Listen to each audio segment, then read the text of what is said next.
L'homme qui ne supplie jamais rend les femmes folles. Voici pourquoi. Il y a des hommes qui traversent une relation sans jamais baisser la tête, sans jamais demander, sans jamais insister. Et curieusement, ce sont souvent eux qui occupent l'esprit d'une femme bien après que tout soit fini. Pas parce qu'ils jouent un rôle, pas parce qu'ils sont froids, simplement parce qu'ils ne supplient jamais. Ils ne courent pas après l'attention, ils ne cherchent pas à convaincre. Et ça, quelque chose chez la femme le ressent comme une force magnétique. Tu as déjà vécu l'inverse, j'en suis sûr. Tu t'es retrouvé à envoyer un message de plus, à proposer un plan alors qu'elle tardait à répondre, à vouloir expliquer tes sentiments parce que le silence te pesait trop. Et à chaque fois, tu sentais que l'énergie changeait. Plus tu essayais de rapprocher, plus elle semblait s'éloigner. C'est épuisant, et surtout, ça ne marche presque jamais comme on l'espère. Maintenant, imagine l'autre version. L'homme qui reste calme, qui exprime ce qu'il veut une fois, clairement, sans répétition, qui laisse l'espace exister, qui ne transforme pas son désir en pression. Cet homme-là crée une tension complètement différente, une tension qui rend les femmes folles, au sens positif du terme, pas folles de rage, folles d'envie, de curiosité, d'attraction brute. Pourquoi ? Parce que supplier, même subtilement, change ta position dans son esprit. Tu passes du statut d'homme désiré à celui d'homme qui a besoin d'elle. Et le besoin, aussi légitime soit-il, éteint lentement l'attraction. Les femmes ne tombent pas amoureuses de celui qui les met sur un piédestal au point de s'oublier lui-même. Elles s'attachent à celui qui reste debout, même quand elle taste, même quand elle recule, même quand elle joue avec l'espace entre vous. Pense à cette fille qui te plaisait vraiment. Au début, tout allait bien. Les conversations coulaient, les rires étaient naturels. Puis un jour, elle répond moins vite. Tu sens le décalage. Le réflexe normal, c'est de compenser. Tu écris plus, tu poses plus de questions, tu veux savoir si tout va bien. Et sans le vouloir, tu commences à supplier pour son attention. Pas avec des mots dramatiques, mais avec ton énergie. Tu deviens disponible à outrance. Et elle le sent. À l'inverse, l'homme qui ne supplie jamais fait exactement le contraire. Il remarque le changement, oui, mais il ne court pas après pour le réparer. Il continue sa vie. Il reste chaleureux si elle revient, mais il ne remplit pas le vide qu'elle crée. Ce vide devient alors son propre miroir. Elle se retrouve face à sa propre hésitation.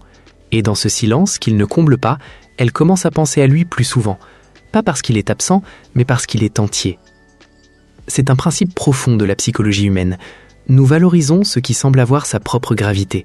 Un homme qui ne supplie pas dégage cette gravité. Il a sa vie, ses priorités, son estime de soi. Il veut la femme, mais il n'a pas besoin d'elle pour se sentir complet. Cette nuance minuscule change tout.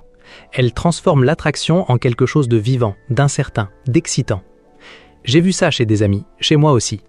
Un gars sortait avec une fille depuis quelques mois. Tout se passait bien jusqu'au moment où elle a commencé à mettre de la distance. Au lieu de lui demander ce qui n'allait pas, il a simplement réduit sa présence. Il répondait avec affection quand elle écrivait, mais il n'initiait plus. Il ne proposait plus de plans tous les week-ends. Il vivait. Quelques jours plus tard, c'est elle qui a commencé à chercher à le voir. Elle lui envoyait des messages avec plus d'efforts. Elle posait des questions sur sa journée. Elle redevenait curieuse, parce qu'elle sentait qu'il n'allait pas rester là à attendre indéfiniment. Ce n'est pas de la manipulation, c'est du respect de soi. Et les femmes, même si elles ne l'avouent pas toujours, respectent profondément ça. Elles testent. C'est dans leur nature. Elles veulent voir si l'homme va s'effondrer en supplication dès qu'elle crée un peu d'espace. Pas parce qu'elles sont cruelles, mais parce qu'elles ont besoin de sentir une force en face d'elles. Une force calme, stable, qui ne vacille pas. L'homme qui ne supplie jamais comprend une vérité simple. L'attraction ne se maintient pas en forçant, elle se maintient en étant. En étant présent sans être collant, en étant intéressé sans être désespéré, en étant clair sur ce qu'il veut sans répéter 10 fois la même chose. Et quand il dit non, il le dit sans justification excessive. Quand il veut quelque chose, il le propose une fois. Si elle refuse ou hésite, il n'insiste pas. Il passe à autre chose. Cette attitude crée un effet psychologique puissant. Elle commence à se demander pourquoi il n'a pas besoin d'elle comme les autres, pourquoi il reste serein, pourquoi il ne perd pas son centre. C'est à ce moment-là que beaucoup de femmes deviennent littéralement folles. Folles au sens où elles pensent à lui plus qu'elles ne le voudraient. Elles relisent ses messages, elles imaginent des scénarios, elles ressentent cette petite pointe d'anxiété agréable. Est-ce qu'il tient vraiment à moi ?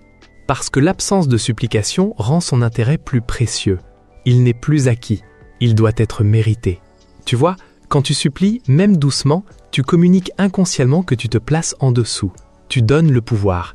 Et le pouvoir, une fois donné, est très difficile à reprendre. L'homme qui garde son cadre, lui, garde le pouvoir sur sa propre vie. Ils restent au même niveau. Et une femme, face à un homme qui reste à son niveau, ressent du respect, de l'admiration et souvent un désir plus profond. Regarde les dynamiques autour de toi. Les hommes les plus calmes, ceux qui ont une vie remplie, ceux qui ne courent après personne, attirent souvent plus sans effort. Ce n'est pas qu'ils sont plus beaux ou plus riches, c'est qu'ils ne mendient pas l'attention. Leur énergie dit « je suis bien avec ou sans toi ». Mais si tu viens, ce sera parce que tu le veux vraiment. Ça ne veut pas dire qu'il faut devenir insensible ou jouer l'indifférent. Au contraire, tu peux être chaleureux, drôle, connecté, tu peux montrer ton intérêt. Mais tu ne dépasses jamais la ligne où ton bien-être dépend de sa réponse. Tu restes entier. Et c'est exactement ce qui rend les femmes folles, cette combinaison de présence et de détachement, de désir et de liberté. Elles sentent qu'elles ont affaire à un homme qui choisit, qui ne subit pas, un homme qui peut partir à tout moment, sans drame, et qui reste parce qu'il en a vraiment envie. Cette liberté est terriblement attirante. Il y a aussi un effet sur toi. Quand tu arrêtes de supplier, tu récupères ton énergie mentale. Tu arrêtes de décortiquer chaque mot, chaque délai. Tu deviens plus léger, plus présent dans ta propre vie. Ton humeur s'améliore, ton charisme naturel ressort, et elles le remarquent. Parce que les femmes captent les changements d'énergie bien plus finement qu'on ne le pense. Un soir, un pote m'a raconté comment ça avait basculé pour lui. Il était fou d'une fille, elle lui plaisait vraiment, mais elle jouait le chaud-froid. Un jour proche, le lendemain distante. Au lieu de lui demander des comptes, il a simplement continué à vivre. Il est sorti avec des amis, il a avancé sur ses projets. Quand elle écrivait, il répondait avec plaisir, mais sans urgence. Au bout de 2 semaines, elle lui a dit « J'ai l'impression que tu es différent ces derniers temps ». Il a souri intérieurement. Il n'était pas différent, il était simplement lui-même, sans filtre de supplication. Elle est revenue plus forte, plus investie, parce qu'elle avait senti qu'il n'allait pas mendier son affection, et cette sensation l'a rendue plus attirée que jamais. C'est ça le secret que peu d'hommes comprennent vraiment. Supplier semble être une preuve d'amour. En réalité, c'est souvent une preuve d'insécurité. Et l'insécurité, même cachée, refroidit l'attraction. Le calme, le cadre solide, la dignité tranquille, eux, l'allument. Alors la prochaine fois que tu sentiras cette envie de relancer, de demander pourquoi elle est distante, de vouloir clarifier à tout prix, pose-toi la question. Est-ce que je suis en train de supplier mon propre bien-être ou est-ce que je peux rester dans mon centre et laisser les choses se faire naturellement ? La plupart du temps, la bonne réponse est de respirer, de sourire et de continuer ta route. Si elle veut vraiment être là, elle viendra. Et si elle ne vient pas, tu auras déjà gagné ta propre paix. L'homme qui ne supplie jamais ne gagne pas toujours la fille, mais il gagne toujours quelque chose de plus important, le respect de lui-même. Et curieusement, c'est souvent ce respect qui finit par rendre les femmes complètement folles de lui. Parce qu'au fond, elle ne cherche pas un homme parfait, elle cherche un homme vrai, un homme qui se respecte assez pour ne pas se mettre à genoux, un homme dont le désir est puissant, mais dont la dignité l'est encore plus. Et quand elle rencontre ça, quelque chose en elle s'active, une attraction profonde, presque instinctive. Elles reviennent, elles investissent, elles pensent à lui quand il n'est pas là, parce qu'il représente cette force calme qui manque à tant d'hommes aujourd'hui. Tu n'as pas besoin de devenir quelqu'un d'autre, tu as juste besoin d'arrêter de supplier, de rester toi, mais en version centrée, en version qui sait ce qu'elle vaut, en version qui choisit au lieu de mendier. C'est là que tout change, c'est là que l'attraction devient réelle, durable et parfois même un peu folle. Si tu as déjà vécu ça, si tu as senti cette bascule quand tu as enfin arrêté de courir ou de supplier, raconte-moi en commentaire ce qui s'est passé. J'adore lire vos histoires, parce qu'elles montrent toujours les mêmes patterns, encore et encore. Et dans la prochaine vidéo, je vais te parler de ce signe subtil qui montre qu'elle commence vraiment à s'attacher, même si elle essaye de le cacher. Tu ne voudras pas manquer ça. Prends soin de toi, mon frère. Reste droit, reste calme, et laisse ton cadre faire le travail.